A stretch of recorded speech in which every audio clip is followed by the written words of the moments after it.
But the Atlantic never granted second chances. Storms, disease, hidden reefs, and relentless pursuit claimed countless ships long before they reached their destination, proving that no captain could ever master the sea completely. Pirate, merchant, or naval officer, it made no difference once the horizon turned black. In the end, the greatest danger of the Golden Age of Piracy was never the enemy's cannon, but the unforgiving ocean itself, where every voyage began with hope and could end without a single survivor. Enjoy the video and don't forget to subscribe. Trace your finger along the map from Plymouth toward the Caribbean and picture the year 1718 as the smell of rotting oak, boiling pine tar, damp hemp rigging, stale bilge water, sulfur, wet canvas, and cold Atlantic spray drifted beneath low-gray clouds, while every snapping sail echoed across an ocean where survival depended more upon fortune than courage. During the final years of the Golden Age of Piracy, almost every voyage became a calculated gamble, because storms, disease, hidden shoals, privateers carrying letters of marque, hostile pirate flotillas, and relentless Royal Navy patrols competed for the same sea lanes. A merchant brig of roughly 120 tons displaced enormous weight across thousands of miles, while her hull relied upon curved white oak futtocks fastened by hand-forged iron spikes nearly 12 inches long beneath a pronounced tumblehome designed to strengthen the vessel against Atlantic swells. Every seam contained twisted oakum driven deep by heavy caulking irons before boiling pine tar sealed the planking into a waterproof shell during repeated careening operations performed on isolated beaches. Salt constantly crystallized within exposed timber fibers, while seawater expanded microscopic cracks that forced carpenters to inspect every beam, deck knee, mast partner, and chain plate, because a single unnoticed weakness could transform a routine crossing into a floating coffin. Life aboard such a vessel demanded relentless labor long before enemy sails appeared above the horizon, because standing rigging fashioned from thick tarred hemp slowly absorbed moisture that increased its weight, while blocks, deadies, and wooden sheaves suffered constant abrasion beneath enormous strain. Sailmakers spent endless hours repairing canvas pierced by violent squalls using waxed flax thread and heavy palms fitted with iron sewing plates, while kuwapas tightened shrinking barrel hoops to preserve precious fresh water, salted beef, dried peas, and hard biscuit already crawling with weevils after only weeks at sea. The ship's articles of agreement specified duties, shares, and compensation for crippling injuries. Yet no written promise could prevent hunger when contrary winds delayed landfall for another month. Bronze cannon cast from an alloy averaging approximately 88% copper and 10% tin, with small traces of lead, rested upon stout oak carriages secured by breeching ropes thicker than a man's wrist.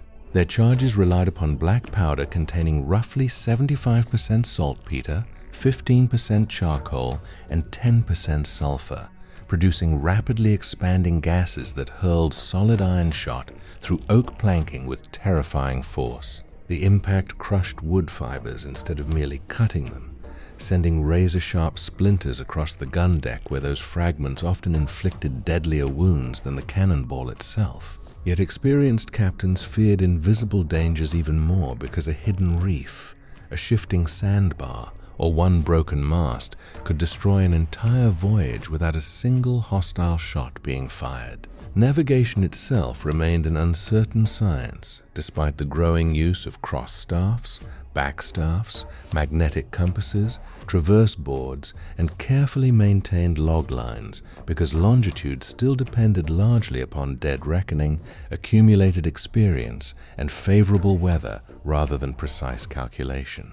Thick Atlantic fog frequently concealed dangerous coastlines until surf thundered against unseen rocks only a few hundred yards ahead, forcing desperate helmsmen to order every scrap of canvas shortened, while anchors weighing nearly 2,000 pounds splashed into deep water in a final attempt to arrest the vessel's momentum. Iron anchor cables did not yet exist aboard most ships, leaving immense hemp hawsers to endure tremendous strain until individual fibers snapped one after another with sounds resembling musket fire. Below deck, the ship's carpenter hurried through dim lantern light, carrying adzes, augers, oak plugs, mallets, and pitch pots, searching for leaks where seawater forced itself between planks despite carefully packed oakum. Men formed endless bucket brigades around the chain pumps because even a few inches of rising bilge threatened ballast stability, cargo security, and ultimately the vessel's ability to answer the helm. Meanwhile, exhausted lookouts scanned every horizon through salt-stained eyes, knowing that a distant silhouette might belong to an honest merchant, a heavily armed frigate, or a pirate sloop whose greatest speed could transform an ordinary sunrise into the final daylight of everyone aboard. Even when battle could not be avoided, survival depended less upon heroism than disciplined preparation carried out long before the first broadside. Powder monkeys hurried across blood-slick planking, carrying leather cartridges from the magazine where every lantern remained enclosed behind thick glass to prevent a single stray spark from igniting hundreds of pounds of black powder stored in sealed barrels. Gun captains drove iron-round shot wrapped with cloth wads down polished bronze barrels using ash rammers before priming the touch hole with finely granulated powder whose smaller grain accelerated ignition through the vent. The instant the glowing slow match touched the priming charge, sulfur ignited first, followed by charcoal and rapidly decomposing saltpeter that released enormous volumes of superheated gas, accelerating the projectile to tremendous speed before violent recoil slammed the cannon carriage backward against its heavy breaching rope.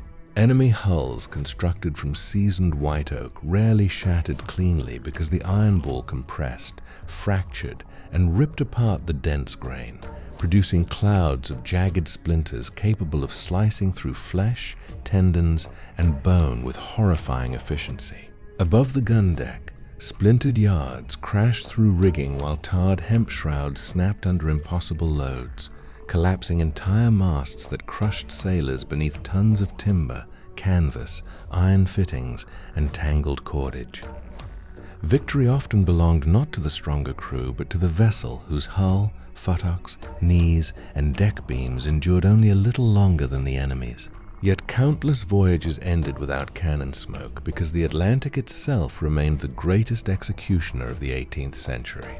A rapidly deepening low-pressure system could transform calm swells into mountains of black water within hours, as barometers had not yet become standard equipment aboard every vessel, leaving captains to interpret only wind shifts, cloud formations, and the uneasy silence of seabirds abandoning the open sea.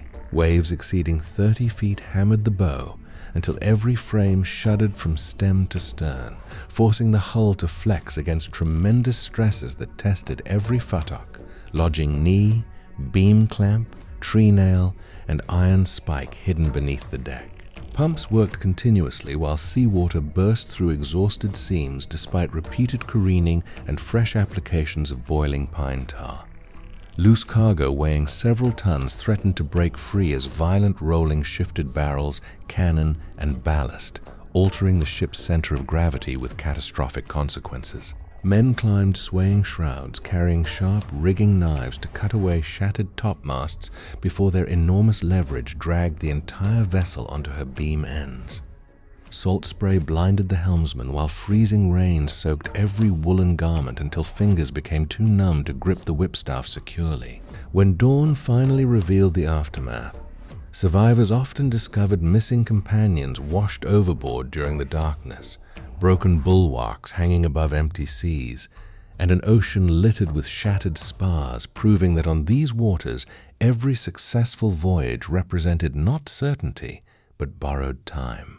The harsh reality of the early 18th century Atlantic was that every departure from harbor demanded acceptance of risks no captain could fully control. Between roughly 1715 and 1725 thousands of merchant seamen, naval crews, privateers, fishermen, and pirates sailed routes stretching from Bristol and London to Jamaica, Barbados, Nassau, Havana, and Port Royal, knowing that many would never return. Disease spread through cramped lower decks where stagnant air, contaminated water, and inadequate nutrition weakened even experienced sailors before storms or battles ever appeared. Scurvy slowly destroyed connective tissue through vitamin deficiency, while dysentery and typhus spread wherever sanitation failed, reducing crews until too few hands remained to reef heavy canvas or man the pumps. Pirates often understood these dangers better than anyone because their survival depended upon speed, disciplined maintenance, and strict enforcement of their articles of agreement rather than reckless courage alone. Every successful voyage required constant inspection of mast hoops, standing, rigging, running rigging, rudder pintles, gudgeons, pumps, hatches, gun tackles, and hatch combings, because the smallest neglected defect could expand into catastrophic structural failure hundreds of miles from land.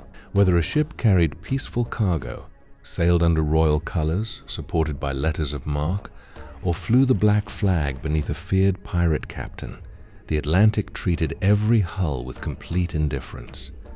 The sea recognized neither rank nor fortune, only the strength of oak, iron, hemp, and human endurance. That was the defining truth of the era when every voyage could be your last.